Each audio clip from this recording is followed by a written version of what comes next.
Oke, selamat datang. Di pembahasan kali ini, kita akan melihat sebuah kisah sukses ekonomi. Tapi, di baliknya, ada sejarah brutal yang sering kali dilupakan, yang justru jadi fondasinya. Jadi, di satu sisi, kita sering banget dengar cerita soal keajaiban ekonomi Indonesia, kan? Tapi, di sisi lain ada fakta yang, agak sulit dicerna. Cerita hebat itu berdiri di atas salah satu pembunuhan massal paling kelam di abad ke-20. Nah, pertanyaannya jadi begini, gimana ceritanya dua sejarah yang kontras banget ini bisa saling terkait? Ini yang akan kita coba urai. Oke, untuk mulai menjawab itu kita harus mundur dulu, jauh ke tahun 1950-an. Waktu itu, Indonesia lagi panas-panasnya jadi arena perang dingin. Saat itu, Presiden pertama kita, Soekarno, jadi salah satu tokoh kunci di gerakan dunia ketiga. Beliau ini udah wanti-wanti loh soal adanya bentuk kolonialisme gaya baru.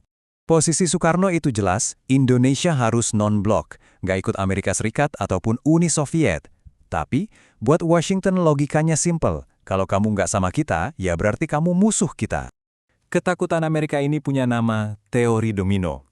Intinya, mereka khawatir kalau satu negara jadi komunis, negara tetangganya bakal ikut-ikutan, kayak domino jatuh. Dan Indonesia, yang waktu itu punya partai komunis terbesar ketiga di dunia, jelas jadi sorotan utama mereka. Jangan sampai jatuh. Nah, apa yang terjadi setelahnya? Ini bukan cuma tragedi biasa, tapi juga jadi awal mula terciptanya sebuah senjata politik baru yang jujur aja sangat mengerikan.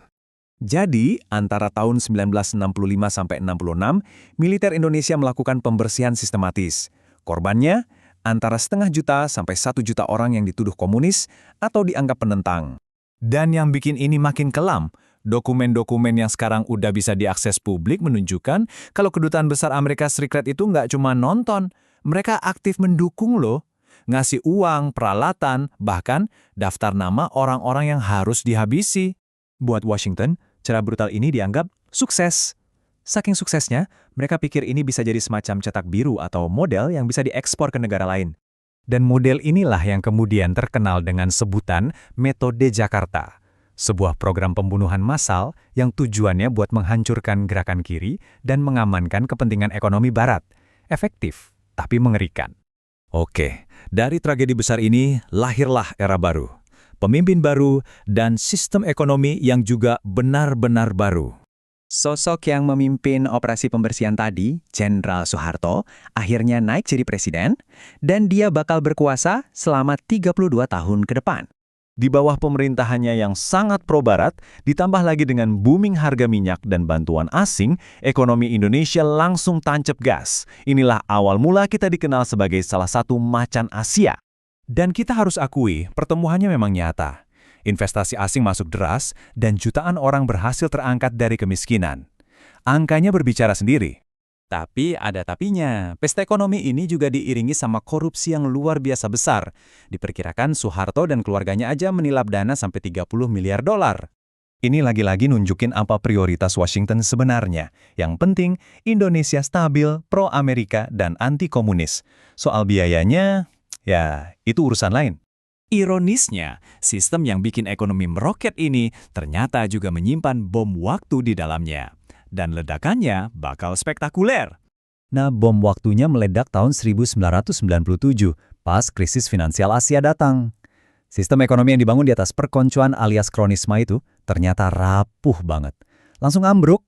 Saking parahnya, Indonesia butuh utang talangan dari IMF sebesar 43 miliar dolar. Dan kondisi ini akhirnya menyulut kemarahan rakyat di mana-mana. Krisis ekonomi ini cepat banget berubah jadi krisis politik. Dan puncaknya, setelah 32 tahun berkuasa, Soeharto akhirnya terpaksa lengser. Oke, jadi ini semua membawa kita ke pertanyaan yang paling penting. Kenapa ya sejarah yang segitu besarnya dampaknya justru jarang banget dibicarakan? Ternyata ini bukan kebetulan, ada istilah buat ini, amnesia geopolitik. Intinya, dengan sengaja melupakan sisi brutalnya, kita jadi lebih gampang untuk merayakan kesuksesan yang dihasilkannya. Ini ninggalin kita dengan satu pertanyaan buat direnungkan. Apakah dunia yang kita anggap stabil dan terhubung sekarang ini benar-benar dunia yang kita cita-citakan? Dan jangan-jangan ada sejarah kelam lain yang sengaja kita lupakan untuk bisa hidup nyaman hari ini?